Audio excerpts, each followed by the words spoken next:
The Battle of Geonosis, later referred to as the First Battle of Geonosis, was the first confrontation between the Galactic Republic and the Confederacy of Independent Systems.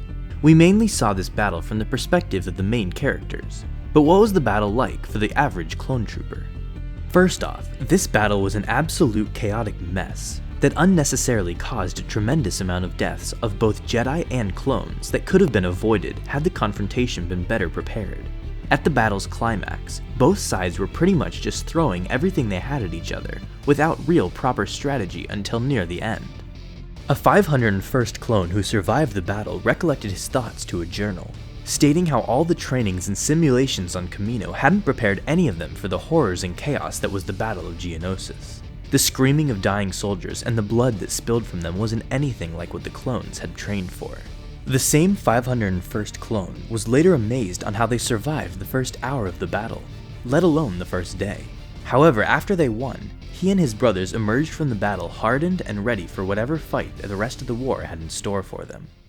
Probably the unluckiest clone to participate in the battle was CT-1226. He and his regiment were deployed to the front lines, where they were followed by heavy Republic walkers. During his deployment, the comlink in his helmet had a glitch, which made it impossible for him to communicate with his team. Despite this setback, he still pushed on.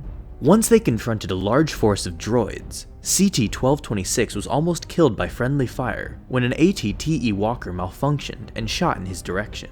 The blast knocked him into a crater, which resulted in his helmet cracking and losing its heads-up display systems. When he came to, he tried to climb out of the crater, but quickly fell back in when he was almost crushed by a Hailfire droid which rolled over him. When he looked up through his broken helmet, he noticed a few droids had discovered his presence. As the B-2 battle droid with a rocket launcher on its wrist was about to fire, the clone quickly shot it down, which resulted in the rocket to change course and to hit the Hailfire droid that had passed over him earlier. The destruction of the Hailfire droid gave a path for other clones and Republic walkers to punch through the droid's fortified line. As they marched through, CT-1226 got to safety and into a walker. He later received accommodation for his actions on the battlefield. One of the more dangerous jobs during the battle was tasked to the reconnaissance troopers, who collected information on enemy activity on their speeder bikes.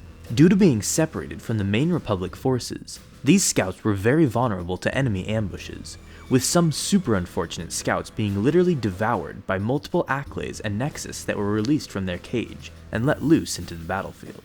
Some clones even ran into General Grievous, who cut them all down as he was making his escape.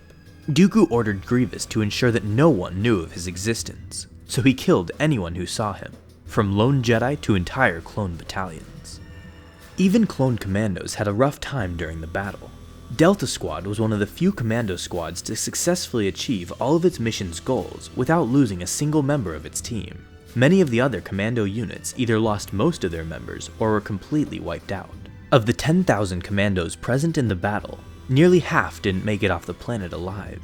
It was later deduced that the reason for the high casualty rate was due to the Jedi deploying most of them alongside the regular infantry, rather than as separate special forces. In the aftermath, tens of thousands of clones died during the battle. All of their names were later etched into a giant memorial that was then placed in front of a Republic military base on Coruscant. Their sacrifices were never forgotten among their clone brothers. All in all, this battle was unlike anything most of the clones had trained for, and a battle that they would never forget. The level of chaos of Geonosis would be left unmatched until the Battle of Coruscant, where Separatist ships were pouring out of hyperspace and literally crashing into Republic cruisers, and hundreds of millions of battle droids flooded the streets of the planet.